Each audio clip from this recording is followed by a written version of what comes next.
But let's turn to Israel now, where a new hostage ceasefire deal is on the table. US Special Envoy Steve Witkoff has told CNN that Israel will agree to a temporary ceasefire hostage deal that would see half of the living and half of the deceased return and lead to substantive negotiations to find a path to a permanent ceasefire, which I've agreed to preside over. That deal is on the table. Hamas should take it. Though, of course, yet again, the terrorist organisation hasn't accepted the deal. Well, joining me now for an exclusive interview is Israeli Deputy Foreign Affairs Minister Sharri Markson. Sharri, great to see you again. So Hello, Sharri. What will Israel have to give Hamas in return for 10 living hostages? Look, the exact details are still being talked about, and our negotiation team has returned also. I want to say this. There were a few proposals on the table, not just now, also 2 months ago. The most important thing is that Israel has accepted. It accepted the deal that Witkoff proposed a month ago. It accepted the deal that Witkoff is putting now on the table. But unfortunately, Hamas is not accepting it, unfortunately.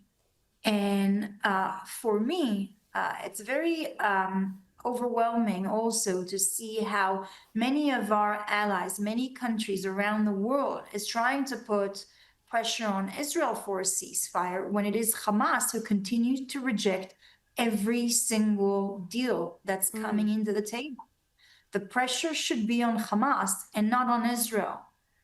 We are willing to go to a ceasefire also for a lengthy period of time in return for our hostages. We are not acting in Gaza for the sake of a war. We are there for the sake to return our hostages and to dismantle a Nazi death cult called Hamas, a terrorist organization who vouched to eliminate and annihilate my country and my people.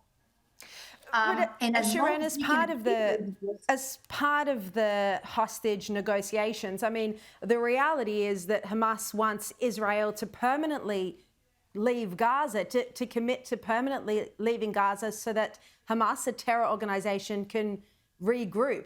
Is this the sticking point?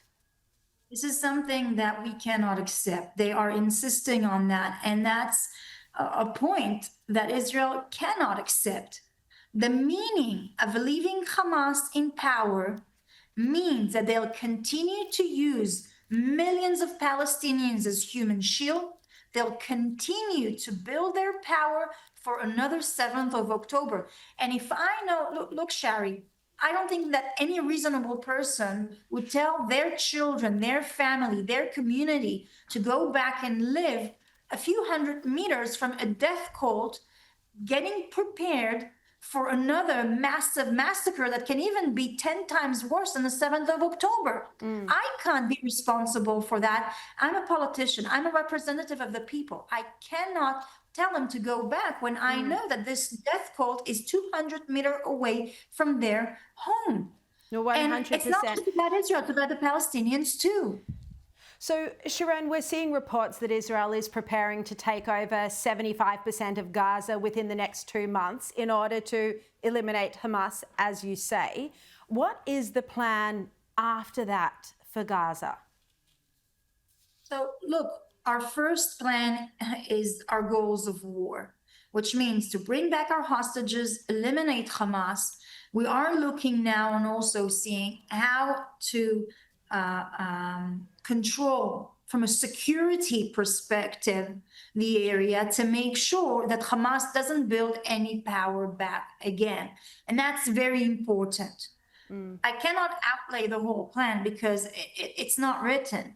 It's being discussed in many forms and there's many ideas. Many countries are bringing different ideas and it's not going to be dependent only on Israel. So how Gaza's going to look after is still a question. And, you know, I would really like that many of our partners will actually take part in that. But unfortunately, and especially of what we've seen in recent week, with some countries taking a clear position, they become, unfortunately, irrelevant in that discussion, a neutral discussion about the future. They disregard the needs of our people for safety and for security, and they disregard the Palestinian needs also to live free from a terrorist organization that is terrorizing them, murdering them, and abusing them. No, indeed. And we've And seen even protests by Palestinians in Gaza in the past week. We're out of time, but just quickly before you go, Sharon, I want to ask your response to our Prime Minister, who claimed just yesterday that the actions of the Israeli government were outrageous. That was his terminology, outrageous. What would you say to Anthony Albanese? well, I have to say it's quite disappointing. It's not the first time that we're disappointed. I think that Australia, uh, you know, we would have expected Australia and the leadership to stand beside us during a difficult time. I know the reports that are coming. Sharri, you've been covering that up for now a year and more than a year and a half now. Those organizations who keep on saying that Gaza is facing famine, okay? Facing famine is a situation in the future.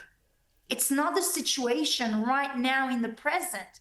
And they continue to say it for more than a year and a half. And the fact is that until now, it didn't reach that stage. Why? Because we are monitoring it closely. But what we want is that the aid reach the people and not Hamas. And when they come and tell me time after time that we have to do it the old way, through UNRWA, through Hamas, I don't agree with that. I don't think that aid has to come through a terrorist organization, and we have to try a different way. And I think that if Australia would have positioned itself more neutrally, then it would have been a partner in also discussing those future plans and also the aid plan in Gaza as well. This is something that we would welcome. Yeah, but now it sounds like Australia would not be welcome at a seat at the table because it's been shown to have a biased position, which I completely agree with. Sharon Haskell, really appreciate your time as always. Thank you so much.